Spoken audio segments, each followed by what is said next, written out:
श्री गुरु चरण सरोज रज, निज मन मुकुर सुधार। वर्णौ रघुवर बिमल जस, जो दायक फल चार। बुद्धिहीन तनु जान के, सुमरौ पवन कुमार। बल बुद्धि विद्या देहु मुहे, हरहु कलेश विकार। श्री राम राम रघुनंदन राम राम, श्री राम राम रघुनंदन राम राम। श्री राम राम रण करकश राम राम। श्री राम राम भरता ब्रज राम राम। श्री राम राम शरणम भो राम राम। बंदौ श्री तुलसी चरण, जिनकीनो जग काज। कलि समुद्र बूढ़त लख्यो, प्रगट्यो सख्त जहाज। जिनके रुचिर ग्रंथ को पढ़कर, जिनके रुचिर ग्रंथ को पढ़कर लाखों हुए सुगामी। सो बारंबार नमामि तुम्हें, श्री तुलसीदास गोस्वामी। बोलो भक्तवत्सल भगवान की, सत्य सनातन धर्म की, हनुमान हरि की, पूज्य गोस्वामी तुलसीदास महाराज की। बोलो कामदानाथ की, बोलो चित्रकूट धाम की। समस्त श्रोता बंधुओं, आज हम कन्हैया कैसेट झांसी के माध्यम से आप सभी के बीच में चित्रकूट की पावन महिमा की कथा रखने का प्रयास कर रहे हैं। वैसे हमारी ऐसी कोई बुद्धि नहीं है कि जो हम चित्रकूट की पावन महिमा का वर्णन कर सकें, चित्रकूट की महिमा हम गा सकें। क्यों कि चित्रकूट की महिमा का वर्णन तो शेष और शारदा भी नहीं कर सकते। यहां तक कि हमारे संतों का मत है, हमारे संतों ने कहा है कि चित्रकूट की महिमा अमित है। चित्रकूट महिमा अमित कहा महामुनि गाय। बोले इसकी महिमा अमित है, हम गा रहे हैं।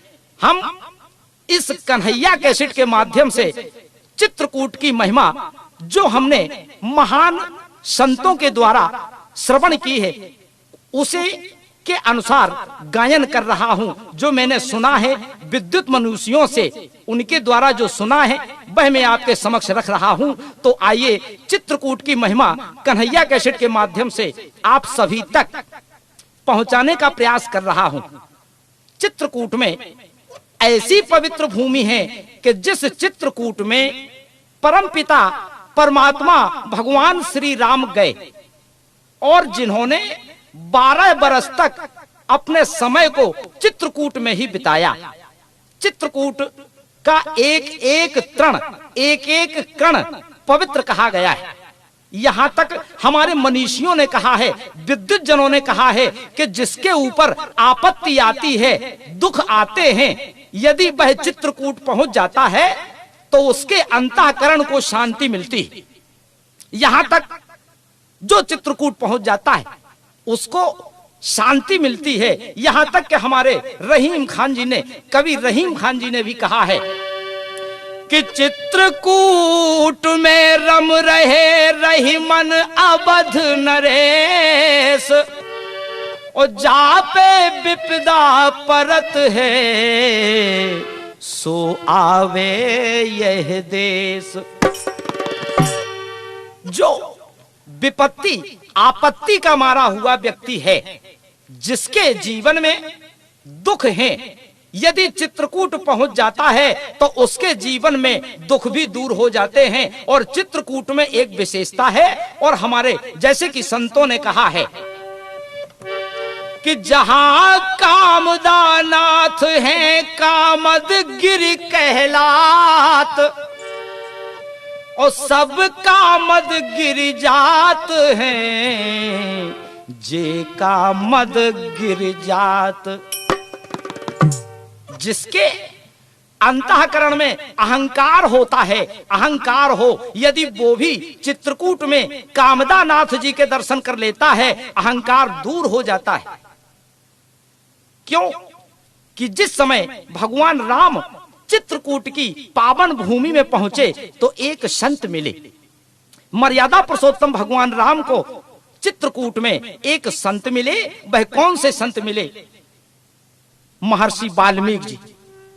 वाल्मीकि जी से जब प्रभु राम जी का मिलन हुआ, भगवान राम कहने लगे वाल्मीकि जी से, पूछने लगे कि महाराज मुझे ऐसा स्थान बतलाएं जहां मुझे शांति मिल सके। महामुनि वाल्मीकि जी ने कहा कि राम, वैसे ऐसा कौन सा स्थान है, कौन सी ऐसी जगह है जहां आपका वास नहीं है? अरे आपका वास तो पत्ते पत्ते में है, हर जगह है, नाना प्रकार से आप हर जगह पर्याप्त रूप में व्याप्त हैं। लेकिन फिर भी महर्षि वाल्मीकि जी ने बतलाया, अंत में कहने लगे, उन्होंने कहा कि हे धर्मात्मा राम, आप यदि इस मानव जीवन पर आए हैं और लौकिक सुख की कामना आप करते हैं तो एक बड़ा सुंदर स्थान है। बोले कहा? कहा महर्षि वाल्मीकि जी ने कि प्रभु चित्रकूट गिरी करहु निवासु, तहां तुम्हार सब भांति सुपासु।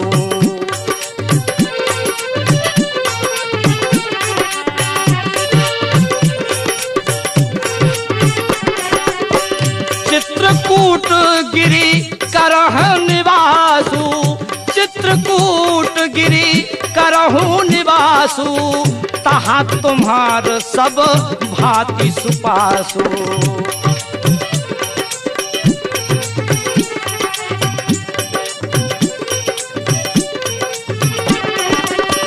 शैल सुहावन कानन चारु, शैल सुहावन कानन चारु, करी कै हरि मृग बेहंग बिहारू, करी कै हरि मृग बेहंग बिहारू।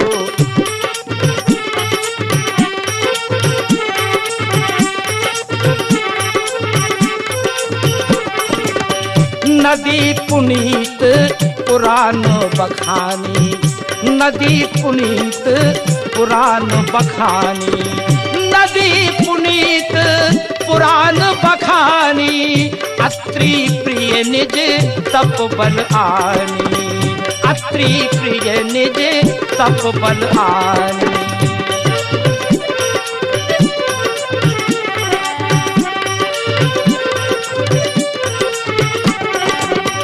सुरसरी धार नाम मंदाकिनी, सुरसरी धार नाम मंदाकिनी, जो सब पातक कौतुक डाकिनी, जो सब पातक कौतुक डाकिनी।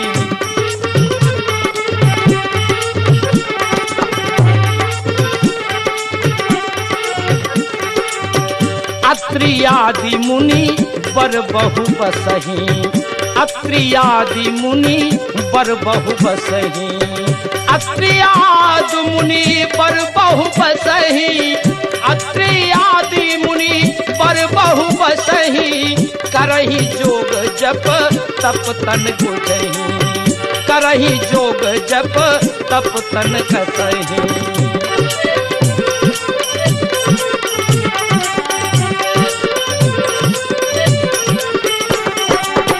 अत्रि आदि मुनि बर बहु बसहि, करहि जोग जप तप तन कसहि। शैल सुहावन कानन चारु,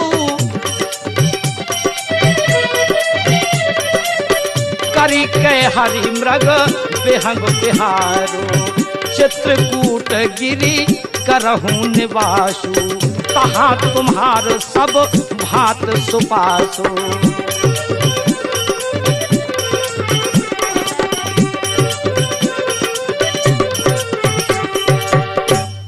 महर्षि वाल्मीकि जी ने कहा कि चित्रकूट गिरि करहु निवासु। कहने लगे महर्षि वाल्मीकि जी कि धर्मात्मा राम, आप चित्रकूट में निवास करें। चित्रकूट में आपको वह सुख मिलेगा, वह शांति मिलेगी। क्योंकि मेरे भाइयों, मेरे प्रिय सज्जनों, चित्रकूट का तात्पर्य है, क्या तात्पर्य है चित्रकूट का? कि जहां पर जाने से चित्त की चंचलता दूर होती है, हमारे चित्त की चंचलता दूर होती है। क्योंकि हमारे बाबा गोस्वामी जी तुलसीदास जी ने पहले हमें आपको दर्शाया है चित्रकूट के विषय में, और रामचरितमानस के शुरुआत में, कि जब तक हमारे हृदय में चित्रकूट नहीं बनेगा, चित्रकूट नहीं बनेगा, तब तक चित्रकूट जाने से कुछ नहीं होगा। बाबा गोस्वामी जी ने कहा है, पूज्यपाद प्रातः स्मरणीय गोस्वामी तुलसीदास जी ने कहा है कि राम कथा मंदाकिनी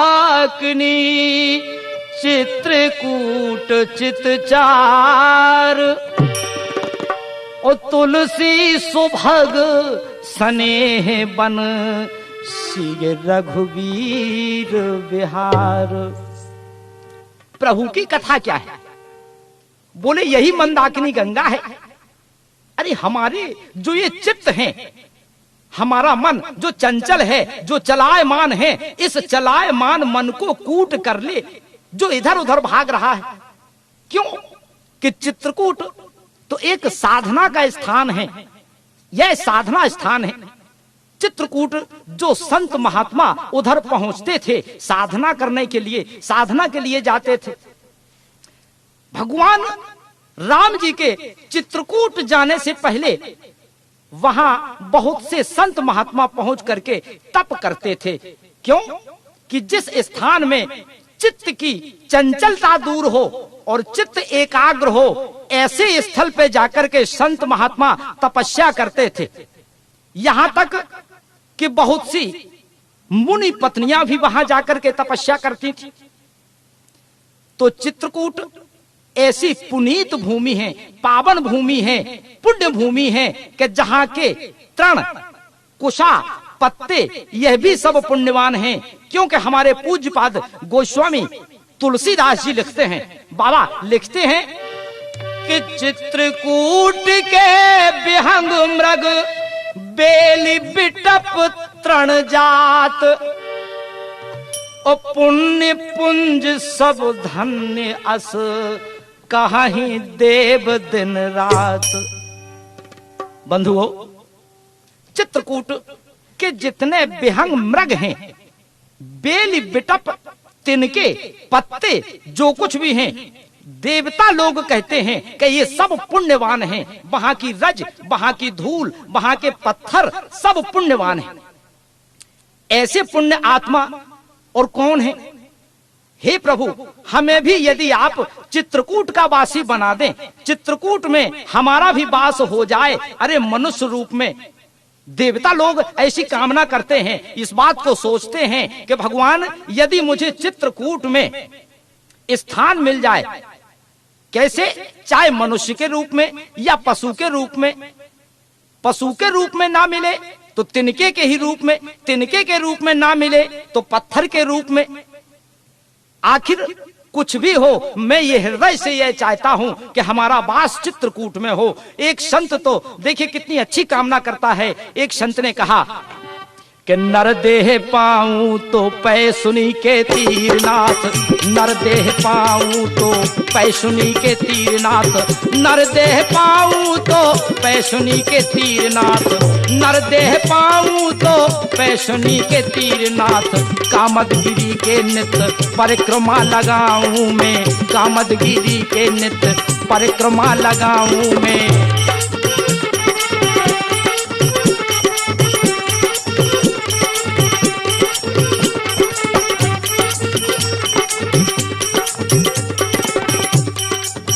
खग जो बनूं तो जा बसू में प्रमोद बन, अगर खग जो बनूं तो जा बसू में प्रमोद बन, नित्य रघुनाथ के अनंत गुण गाऊं मैं, नित्य रघुनाथ के अनंत गुण गाऊं मैं।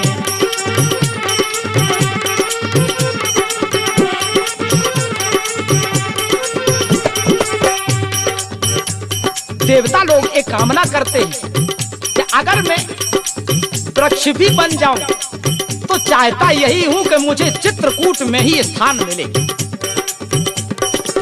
वृक्ष जो बनूं तो मैं मंदाकिनी के तीरनाथ, वृक्ष जो बनूं तो मंदाकिनी के तीरनाथ। मीन जो बनूं तो कुंड जानकी नहाऊं मैं, मीन जो बनूं तो कुंड जानकी नहाऊं मैं।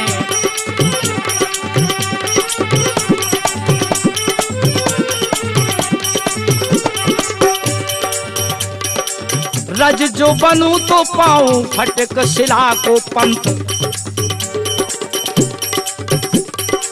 भाव देखिए, रज जो बनूं तो पाऊं फटक शिला को पंथ।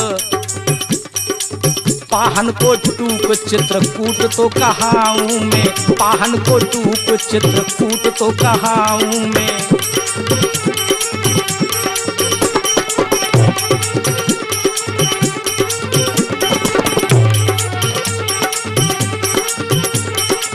पाहन को टूक चित्रकूट तो कहाऊं मैं, पाहन को टूक चित्रकूट तो कहाऊं मैं।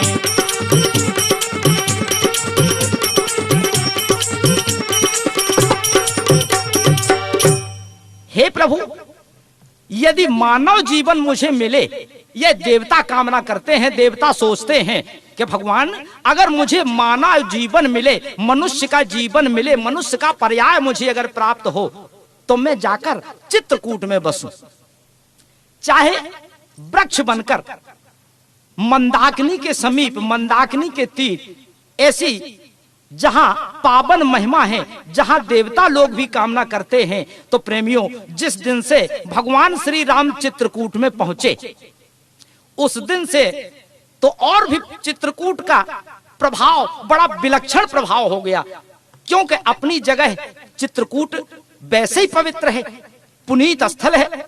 लेकिन जिस दिन से भगवान श्री राम का आगमन चित्रकूट में हुआ, उस दिन से चित्रकूट को क्या आनंद आया, क्योंकि ये चित्रकूट जो आप जानते हैं, चित्रकूट पर्वत है। ये विंध्याचल और चित्रकूट ये एक हैं, नाम इनके केवल अलग अलग हैं। विंध्याचल और चित्रकूट एक ही पर्वत हैं। चित्रकूट से लेकर विंध्याचल तक आप लोग वैसे तीर्थ यात्रा को जाते हैं, गए भी होंगे, वहां मां विंध्यवासिनी का दर्शन भी आप किए होंगे, तो विंध्यवासिनी के दर्शन आपने किए होंगे। अब पहाड़ चित्रकूट ये दोनों एक हैं, क्योंकि जिस समय भगवान राम चित्रकूट में पहुंचे तो उस समय हमारे बाबा परम पूज्य गोस्वामी तुलसीदास जी लिखते हैं, क्या लिखते हैं कि विंध्य मुदित मन सुख न समाए, विंध्य मुदित मन सुख न समाए।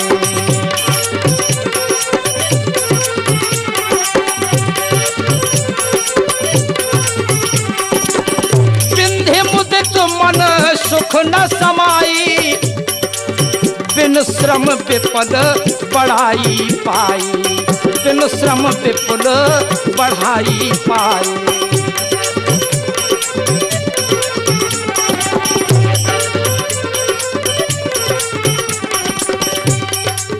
शैल हिमांचल आदिक जेते,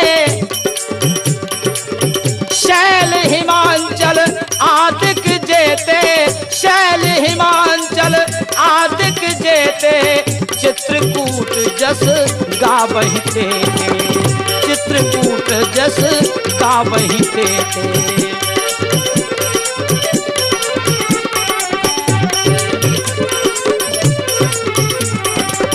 चित्रकूट जस गावहि तेते, चित्रकूट जस गावहि। क्यों कि जिस समय भगवान मर्यादा पुरुषोत्तम भगवान राम पहुंचे, उस समय विंध्याचल के हृदय में जो आनंद है और सभी देवता, सभी पर्वत कह रहे हैं कि धन्य है इस विंध्याचल को। अरे धन्य है इस विंध्याचल पर्वत को कि जो कुछ परिश्रम भी नहीं किया। अरे संत महात्मा योगी यति सन्यासी जिन महाप्रभु के लिए करोड़ों वर्षों तक तपस्या करते हैं, उनका गुणानुवाद करोड़ों वर्षों तक करते हैं, लेकिन प्रभु उन्हें दर्शन नहीं देते। लेकिन आज ये विंध्याचल पर्वत बड़ा धन्य है कि बगैर श्रम के कुछ भी नहीं किया और इतनी बढ़ाई, इतनी बड़ी बढ़ाई अपने आप पा रहा है कि भगवान श्री राम स्वयं आकर के इसे कृतार्थ कर रहे हैं। भगवान ने स्वयं आकर इसको कृतार्थ कर दिया है और इसके लिए चित्रकूट का नाम कामदगिरि पड़ा। कामदनाथ, कामदानाथ क्यों पड़ा? क्योंकि हमारे बाबा लिखते हैं, लिखा पूज्यपाद तुलसीदास जी महाराज ने, कामदगिरि भय राम प्रसादा और अवलोकत अप हरत बिखादा। बोले कि कामदगिरि नाम चित्रकूट नाम पड़ा है क्योंकि चित्त की चंचलता इससे दूर होती है, चित्त एकाग्र होता है साधना में। इससे चित्रकूट इस विंध्याचल पहाड़ को ही कहते हैं। और भगवान श्री राम जब पहुंचे तो उनके जाने से एक और महात्मा बढ़ जाता है। क्यों? कामनाओं की पूर्ति उनके पास जाने से इस जीव की हो जाती है। और जो मनुष्य जो कामना लेकर कामदानाथ में जाता है, उसकी कामना की पूर्ति होती है। जितने पहाड़ हैं, बोले कि शैल हिमांचल आदिक जेते और चित्रकूट जस गावही ते। राजा शैल, क्यों कि समस्त पर्वतों के राजा शैल हैं। राजा जिसे कहते हैं राजा हिमांचल। राजा हिमांचल बोले जितने भी पहाड़ हैं चित्रकूट की सब सराहना कर रहे हैं, चित्रकूट के यश का गुणानुवाद कर रहे हैं। अरे यही तो चित्रकूट है जिस चित्रकूट में बाबा गोस्वामी जी, बाबा हमारे तुलसीदास जी, पूज्यपाद प्रातः स्मरणीय तुलसीदास जी अपनी मनोकामना की पूर्ति करते हैं। क्यों कि कामदानाथ में जब हमारे दर्शन करने बाबा गोस्वामी जी आए तो इनके हृदय में एक कामना थी कि हमें मर्यादा पुरुषोत्तम भगवान राम के दर्शन मिले। वैसे बाबा तुलसी को अन्य कहीं ऐसा क्यों नहीं हुआ? काशी में बहुत दिन रहे, साधना की, काशी में विद्या अध्ययन किया, अन्य जगह अयोध्या में रहे, कहीं भी भगवान के प्रत्यक्ष रूप में दर्शन बाबा तुलसीदास जी को नहीं हुए। लेकिन अगर हुए तो चित्रकूट में। और चित्रकूट में क्यों हुए? क्योंकि यहाँ कामदानाथ, कामदानाथ कामनाओं की पूर्ति करने वाले भगवान के आशीर्वाद से हो गए। बाबा गोस्वामी जी जिस समय चित्रकूट में आए, आप लोग चित्रकूट जब जाते हैं तो वहां देखते होंगे कि एक किनारे राम घाट है, उसी जगह पीपल का एक वृक्ष है और पीपल का वृक्ष है, वहीं पर अनंत बलवंत श्री हनुमंत लाल जी महाराज किस वेश में बैठे हैं, जिन्हें आप जानते हैं तोतामुखी हनुमान। तोतामुखी हनुमान के नाम से जिन्हें आप जानते हैं, क्योंकि जिस समय बाबा तुलसी पहुंचे तो संतों को बतला रहे हैं बाबा तुलसीदास जी, अपने हृदय की उमंग संतों के समक्ष रख रहे हैं, संतों के सामने प्रस्तुत कर रहे हैं। कहने लगे बाबा तुलसीदास जी, एक रोज का है किस्सा दरिया के किनारे,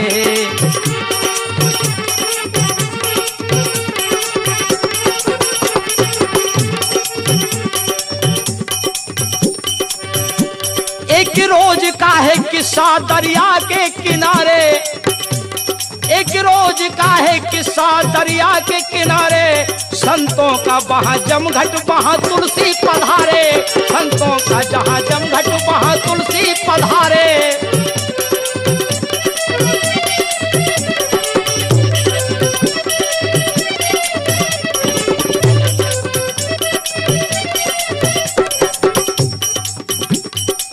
बाबा तुलसी ने कहा संत महात्माओं से कि आज हमारे श्री राम आएंगे संत कहने लगे और महात्मा कहने लगे कि श्री राम क्या आएंगे।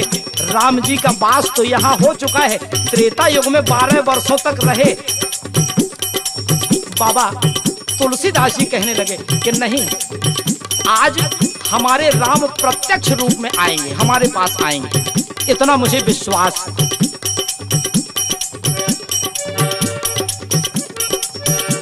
तुलसी ने कहा आज यहाँ राम आएंगे। तुलसी ने कहा आज यहाँ राम आएंगे। चंदन को घिस के हम उनके माथे लगाएंगे। चंदन को घिस हम उनके माथे लगाएंगे।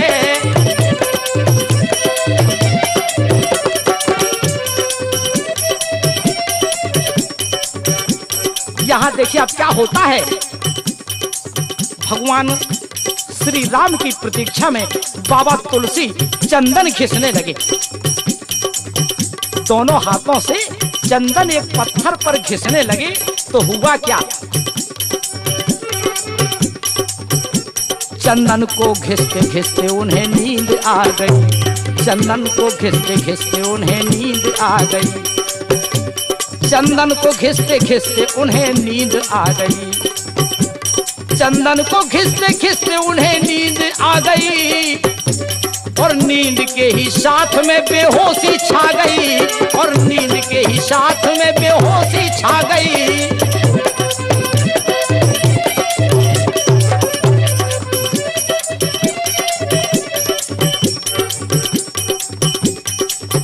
ऐसी भगवान राम के आने की प्रतीक्षा में बाबा गोस्वामी जी चंदन घिस रहे थे कि भगवान श्री राम भक्तों के मन की बात को जानने वाले, भक्तों के मन की इच्छा पूर्ति करने वाले गए और चंदन लगाए। लेकिन बाबा गोस्वामी जी उस समय राम प्रेम में मग्न हैं। प्रभु चंदन लगाकर, चंदन लगाया भगवान राम ने और चंदन लगा के चल दिए। इतने में जब गोस्वामी जी के नेत्र खुले, तुलसीदास जी महाराज के नेत्र खुले और उन्होंने देखा कि ये मेरा चंदन तो कोई और लगा गया है, यहाँ तो चंदन है ही नहीं। अब गोस्वामी जी, पूज्यपाद गोस्वामी तुलसीदास जी महाराज अपने और साथियों और संत महात्माओं से पूछने लगे, तुलसी ने पूछा यहाँ अभी आया था कौन। तुलसी ने पूछा यहाँ अभी आया था कौन। लोगों ने कहा तुलसी तुम्हें हो गया है क्या। लोगों ने कहा तुलसी तुम्हें हो गया है क्या।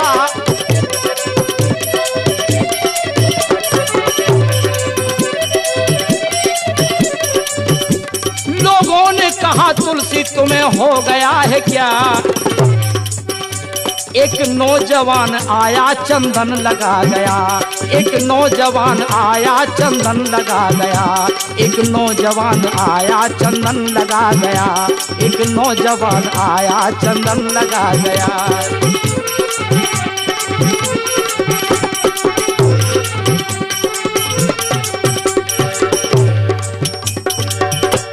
कहा महात्माओं ने कि अरे बाबा तुलसी तुम्हें ये हुआ क्या है। एक नौजवान आकर के चंदन लगा गया। और चंदन सोचा तो तुलसीदास जी ने कि मैं तो दूसरे के लिए घिस रहा था। बाबा गोस्वामी को कुछ शंका हुई, दौड़ पड़े। प्रभु एक तरफ खड़े हुए थे, लेकिन बाबा गोस्वामी जी पहचान नहीं पा रहे थे। तो वहां अनंत बलवंत हनुमंत लाल जी महाराज ने एक कोशिश की। इनको आभास हुआ कि बाबा अब दर्शन नहीं कर पाएंगे, प्रभु सामने से चले जाएंगे, इन्हें पहचान नहीं पाएंगे। तो हनुमान जी ने तोते का वेश बनाया।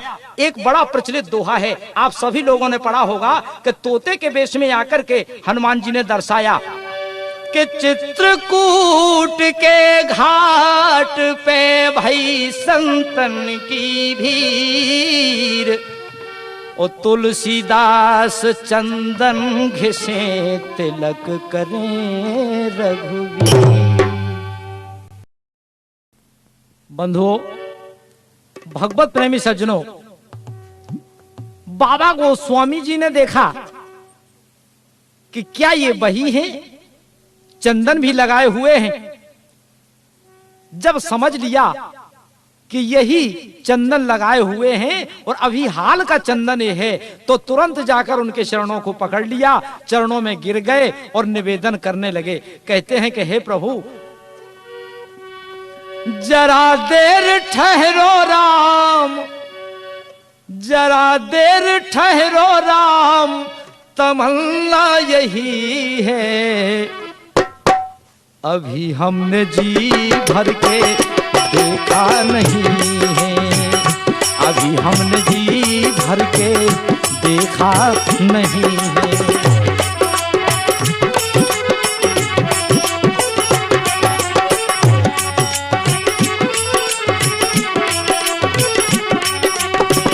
जरा देर ठहरो राम हो, जरा देर ठहरो राम, तमन्ना यही है, अभी हमने जी भर के देखा नहीं है, अभी हमने जी भर के देखा नहीं है।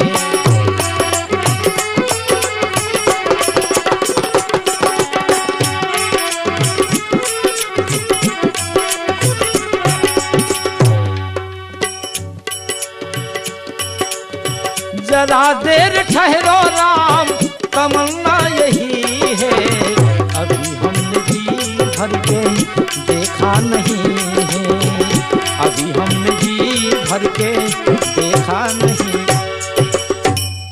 बाबा गोस्वामी तुलसीदास जी को प्रभु के दर्शन इसी चित्रकूट में हुए।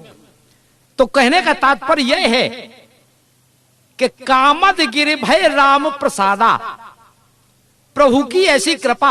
और प्रेमियों, आज प्रभु का ही प्रसाद कामता नाथ जी बांट रहे हैं, जो कि कामना नाथ में जाने से, चित्रकूट में जाने से होता क्या है, वहां पर भक्ति मिलती, और उसी भक्ति का प्रसाद यहां बाबा तुलसीदास जी भी बांट रहे हैं। कैसे कि शंभु प्रसाद सुमत ही ये हुलसी,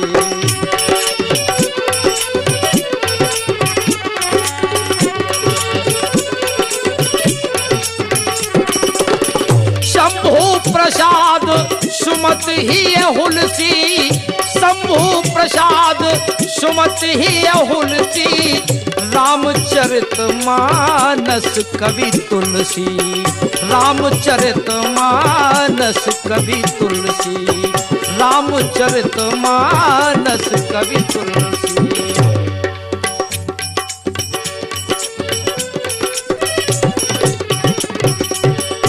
तो बंधुओं, जिस तरह बाबा गोस्वामी जी यह राम भक्ति बांट रहे हैं, इसी प्रकार कामदा नाथ जी भी यह भक्ति बांट रहे हैं, राम भक्ति बांट रहे हैं।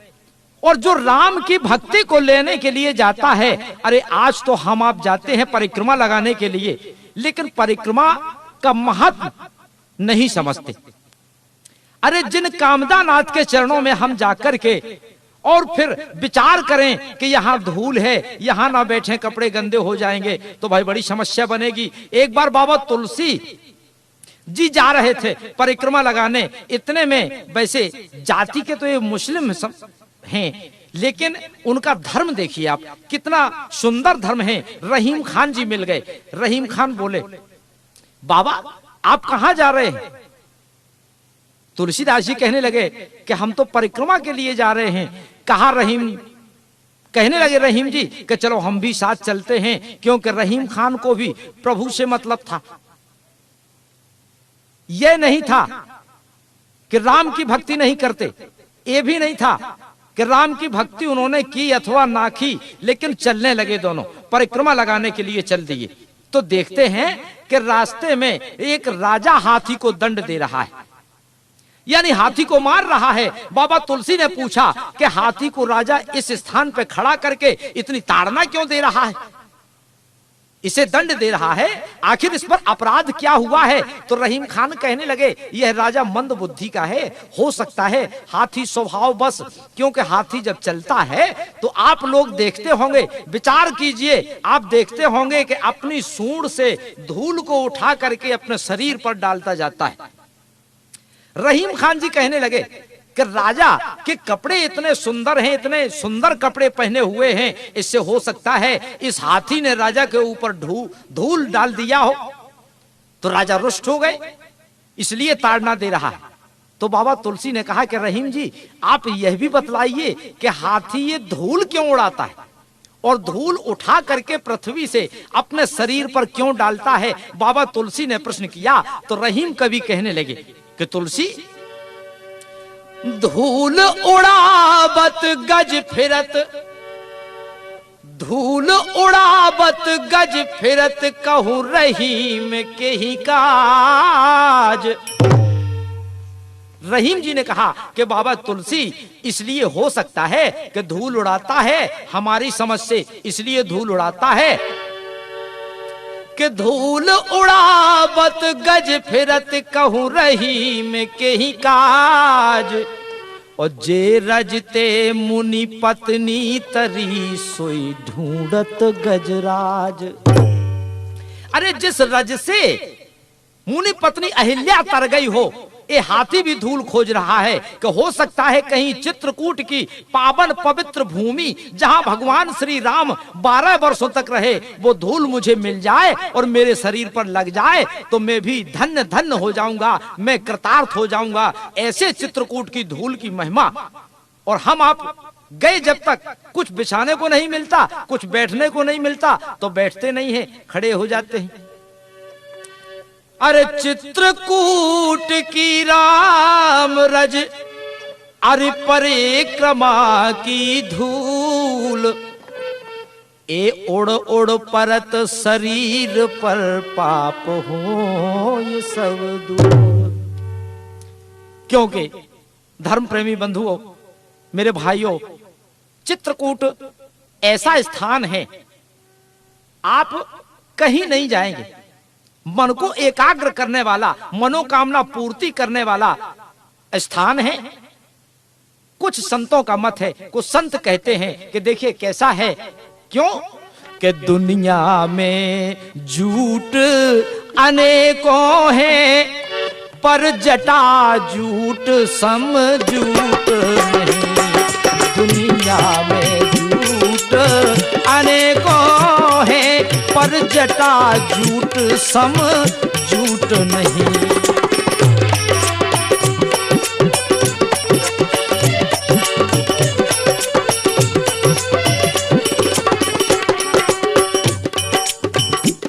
संसार में अनेकों जटाधारी हैं, जूट धारण किए हुए हैं, जटा जूट वाले लाखों देखे होंगे आपने, लेकिन भगवान शिव कैसा जटा जूट वाला कहीं मिला नहीं होगा आज तक। कि दुनिया में झूठ अनेकों हैं, पर जटा झूठ सम झूठ नहीं। और दुनिया में लूट अनेकों हैं, कोई संपत्ति लूट रहा है, कोई पैसा लूट रहा है, अरे लूट करते हैं लोग। दुनिया में लूट अनेकों हैं, पर राम नाम सम लूट नहीं।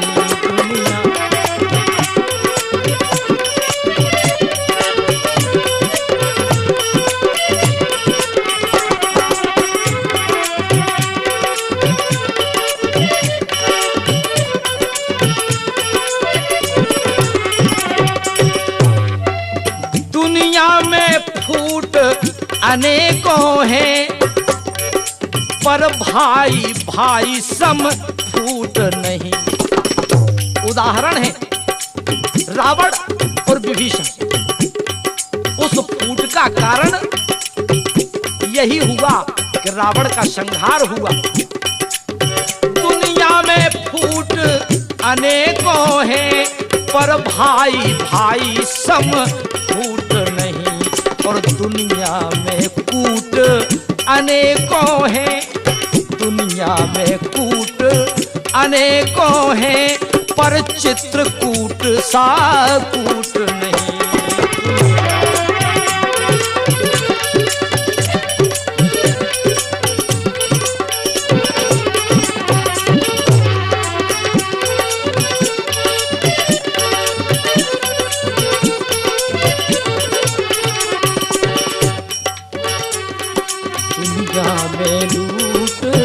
अनेकों हैं, पर राम नाम सम लूट नहीं। बंधुओं, इस संसार में महत्व किसका है?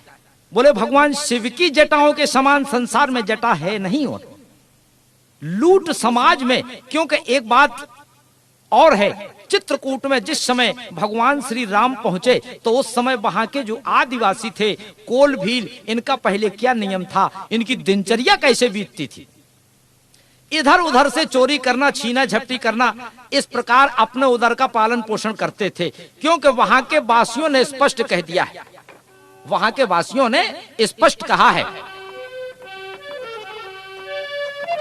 कि नाथ हमार यही शिवकाई, लेहना बासन बसन चुराए, लेहना बासन बसन चुराए।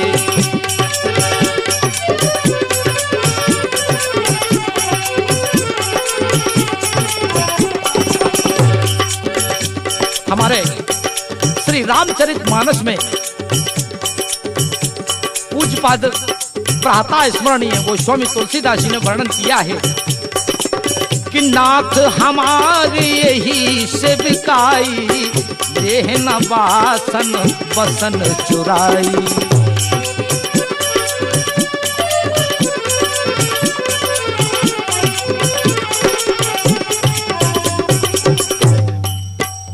हमारी सेवा यही है कि अब हम आपके आभूषण वस्त्र इन्हें नहीं चुरा रहे हैं। क्योंकि इसके पहले हम चोरी करते थे तो लोगों ने कहा कि आप बड़े धर्मात्मा हो गए हो, क्या चोरी करना बंद कर दिया है? तुम लोगों ने चोरी करना बंद किया है तो आप ये जानते हैं कि व्यक्ति की प्रकृति के साथ प्रवृत्ति जाती है। जिसकी जैसी प्रकृति होती है उसकी जैसी प्रवृत्ति होती है। जब मनुष्य का शरीर समाप्त होता है, जीवन का अंत होता है, तो उसकी प्रकृति के साथ उसकी जो प्रवृत्ति होती है वह प्रवृत्ति भी उसके साथ जाती है। कहा कि तुम्हारी तो चोरी करने की प्रवृत्ति है, फिर चोरी करना क्यों छोड़ दिया है, झूठ बोल रहे हो। कहा महाराज चोरी करना नहीं छोड़ा है, लेकिन चोरी करने में अब अंतर हो गया है। क्यों? कि अब हमारी धारणा बदल गई है। क्यों? कि मतलब पहले हम लूट करते थे, संसार की संपत्ति की लूट करते थे, लेकिन अब हमने संतों के मुखारविंद से सुना है कि दुनिया में फूट अनेकों हैं पर भाई भाई सम फूट नहीं। दुनिया में जूट अनेकों हैं पर जटा जूट सम जूट नहीं। दुनिया में कूट अनेकों हैं पर चित्रकूट सम कूट नहीं। दुनिया में लूट अनेकों हैं पर राम नाम सम।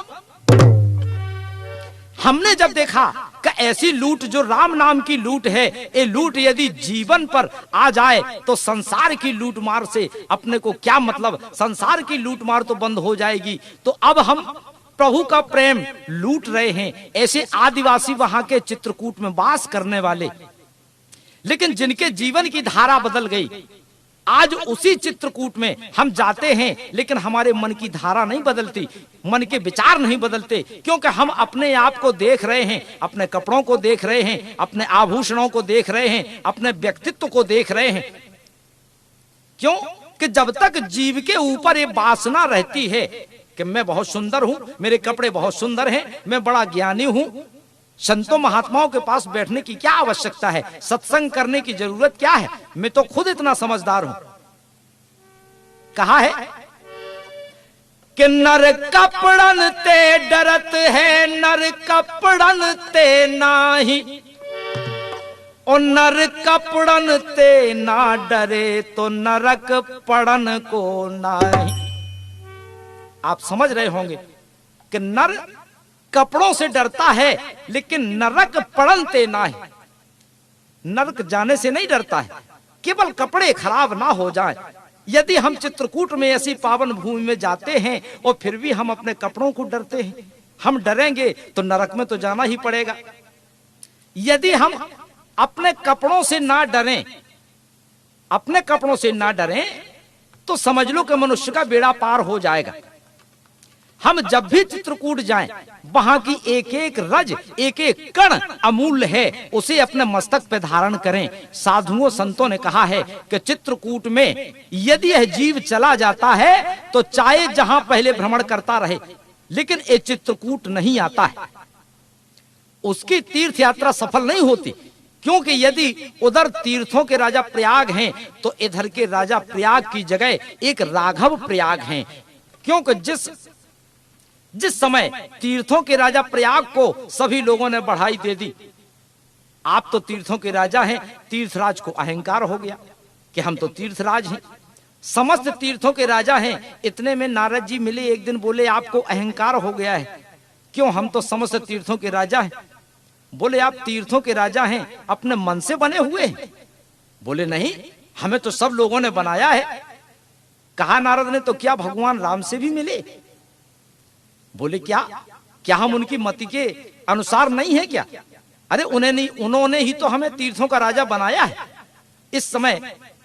तो कहा नारद ने कि जाओ, इस समय चित्रकूट में हैं और जाकर पूछाओ। तीर्थराज प्रयाग आए, प्रभु से पूछा। जब पूछा प्रभु से कि आपने तो हमें समस्त तीर्थों का राजा बना दिया भगवान, श्री राम ने कहा हाँ। बोले क्या हम इस चित्रकूट के राजा नहीं हैं?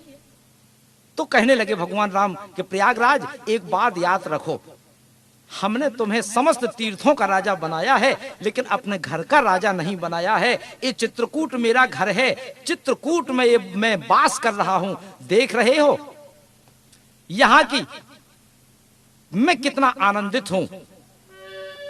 जहां बैठे मुनि जन सहित नित सिया राम सुजान। भगवान श्री राम वहां कथा सुनते हैं, हम कथा सुनते हैं, हम और आप भीड़ में चले जाते हैं, कहीं भी बैठते नहीं हैं। तीर्थराज प्रयाग जब ये पापों से कलुषित हो जाते हैं, पापों से भर जाते हैं, तो वो भी चित्रकूट में मंदाकिनी में पापों को धोने के लिए आते हैं। लेकिन चित्रकूट कभी प्रयाग नहीं जाते, क्योंकि आज बिन श्रम विपुल बड़ाई पाई।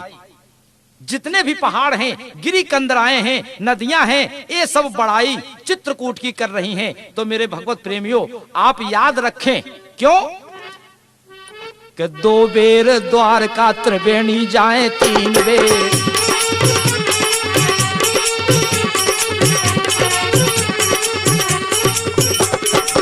2 बेर द्वारका त्रिवेणी जाए 3 बेर। 4 बेर जाए सुत करहु पग धाए से। 4 बेर जाए सुत करहु पग धाए से।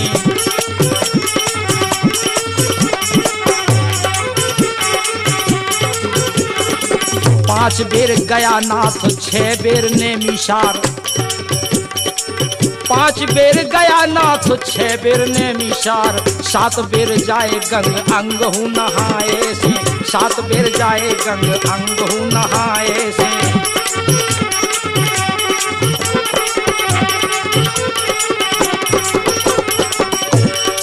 जितने फल होत कोट केस स्नान किए। जितने फल होत कोट केस स्नान किए। उतने फल होत श्री चित्रकूट आए से। उतने फल होत श्री चित्रकूट आए से।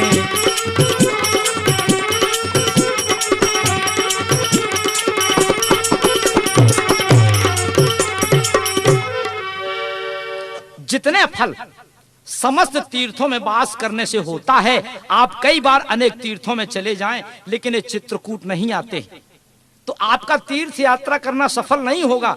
जितने बार तीर्थों में जाने से फल प्राप्त होता है, उतने फल यदि हम एक बार चित्रकूट जाते हैं तो उतना फल हमें प्राप्त हो जाता है। चित्रकूट में भगवान श्री राम, संतों का मत है कि 12 वर्ष तक रहे। एक दिन की घटना है कि भगवान श्री राम चित्रकूट में बैठे हुए हैं। कहा? फट एक शिला। ये देवताओं की नारियां, समस्त देवता आते हैं और प्रभु का दर्शन करते हैं, पुनः चले जाते हैं। देवलोक में बड़ा प्रचार था कि आजकल तो भगवान चित्रकूट में निवास कर रहे हैं। बाबा गोस्वामी जी कहते हैं कि चित्रकूट रघुनंदन छाए। चित्रकूट रघुनंदन छाए।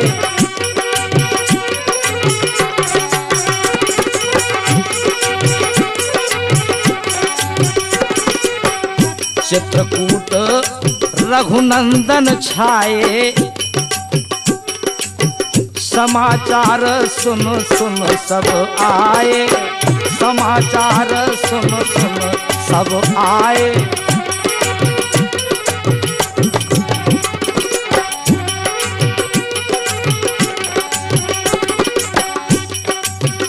देवताओं ने सुना तो देवताओं ने किसका वेश बनाया?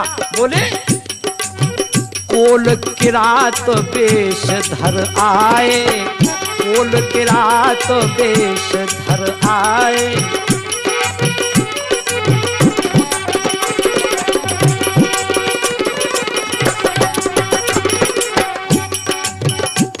भक्तों का भगवान के दर्शन करने के लिए अब तांता लगा हुआ है। यहाँ तक के कोल भील आदिवासी का सब वेश बनाया और वहाँ सुंदर तृणकों की कुटिया सजाकर पुनः प्रभु के दर्शन करके चले गए। तो भगवान श्री राम की प्रशंसा देवताओं के राजा इंद्र के पुत्र जयंत ने सुनी। बोले भगवान आए, भगवान आए। सारे देवलोक में प्रचार हो रहा है, भगवान आए हैं, भगवान आए हैं चित्रकूट में। सोचा मैं भी जाकर देखूं। उस समय फटिक शिला के समीप जयंत आया तो जयंत क्या देखता है? क्योंकि चित्रकूट में बड़ी सुंदर लीला की। मर्यादा पुरुषोत्तम भगवान राम ने बहुत सुंदर लीला की। यहाँ हमारे बाबा पूज्यपाद गोस्वामी तुलसीदास जी लिखते हैं, क्यों?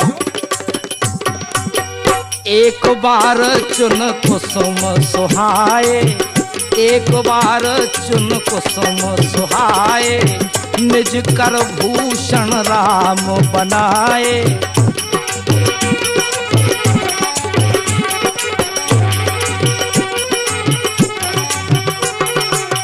सीतहि प्रथम लाए सादर, बैठे फटक शिला अति सुंदर।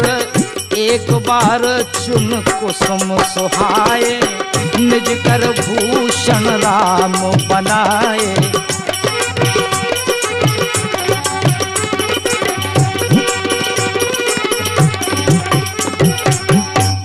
जिस समय उस फटिक शिला पे भगवान श्री राम मां जानकी का श्रृंगार कर रहे थे, जयंत ने देखा। बोले कि ये ब्रह्म है, ये तो भगवान हो ही नहीं सकते हैं, जिनकी बड़ी प्रशंसा देवताओं ने की। लेकिन हमें तो दिख रहा है कि यह कोई कामी व्यक्ति है जो अपनी नारी का श्रृंगार अपने हाथों से कर रहा हो। इसी चित्रकूट में यह भी घटना हुई कि देवताओं के पुत्र जयंत, जो ऐसे महान देवता के इंद्र का पुत्र होते हुए भी उसे मोह हो गया और कहा मैं नहीं मान सकता कि ये ब्रह्म है। उसने क्या किया? कौवे का वेश बनाया। कौवे का वेश बनाया जयंत ने कि सुरपति सुत धरबायस बेशा, ओ 60 चाहत रघुपति बल देखा। कौवे का वेश बनाया। हमारे बाबा ने तो लिखा कि कौवे ने चोंच का प्रहार मां सीता के चरणों में किया। तो क्या हुआ? भगवान राम को जब ज्ञात हुआ, बोले सीता चरण चोंच हत भागा, महामंद मति कारण भागा।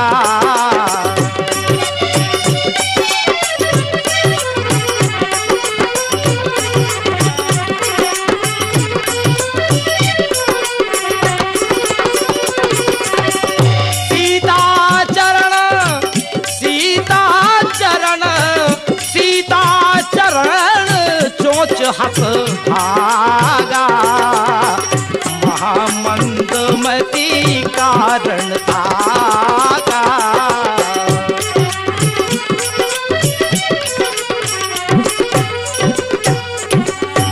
मां जानकी जी के चरणों में चोंच मारकर भगा। इतने में प्रभु ने सोचा कि यह हमारे प्रभाव को देखने आया है कि हम कौन हैं। तो भगवान श्री राम ने एक सीख का बाण उसके पीछे लगा दिया। यहाँ तक कि देवताओं के राजा इंद्र का पुत्र हर जगह जाता है, हर जगह गया। लेकिन उससे किसी ने यह भी नहीं कहा कि आओ बैठ जाओ, क्योंकि जब ये जीव परमात्मा से विरोध करता है, परमात्मा को परमात्मा नहीं समझता है, अपने अहंकार के कारण कि जो हम हैं सो कोई है नहीं, फिर उसकी कोई रक्षा करने वाला मिलता नहीं है, उसकी रक्षा कोई नहीं कर सकता है। जब अपने माता पिता के, अपने परिवार सगे संबंधियों के पास भी उनकी रक्षा नहीं हो सकती है, जयंत ने अब असली रूप बनाया। क्यों कि धर निज रूप गयो पितु पाही,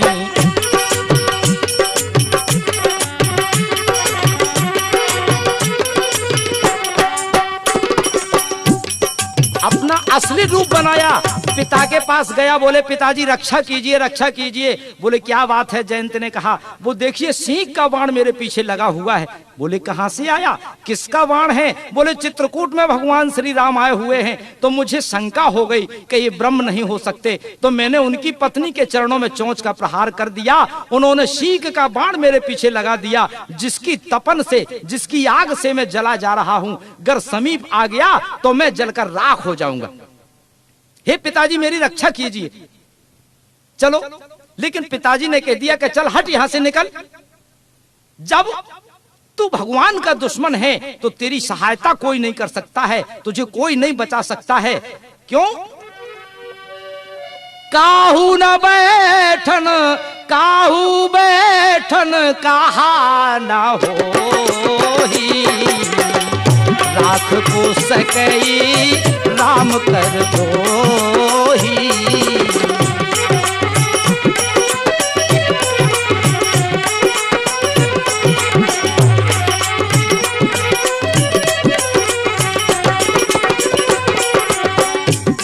इतने में कौन मिले?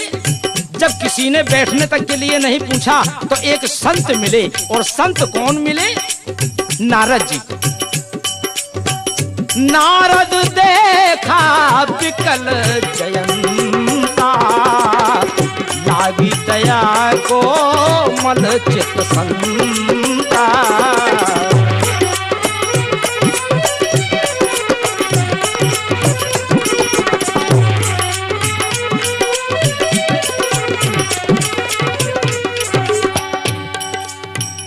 देवर्षि नारद ने देखा, नारद जी को कहा गया है संत, संत नहीं संता नारद जी को कहा गया है। जरा इस पर भी थोड़ा विचार करें प्रेमियों।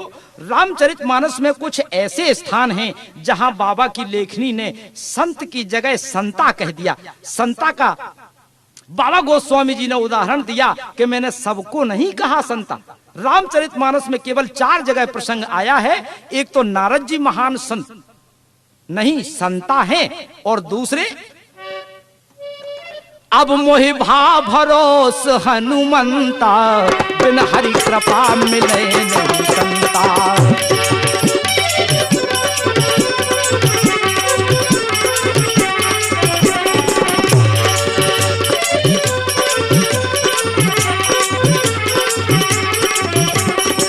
हरि अनंत हरि कथा अनंता, हरि अनंत हरि कथा अनंता, कहीं सुनहि बहु विधि सब संता।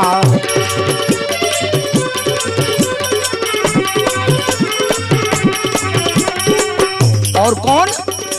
धर्मशील ज्ञानी गुणवंता, सब सुंदर ये सुभग वे संता।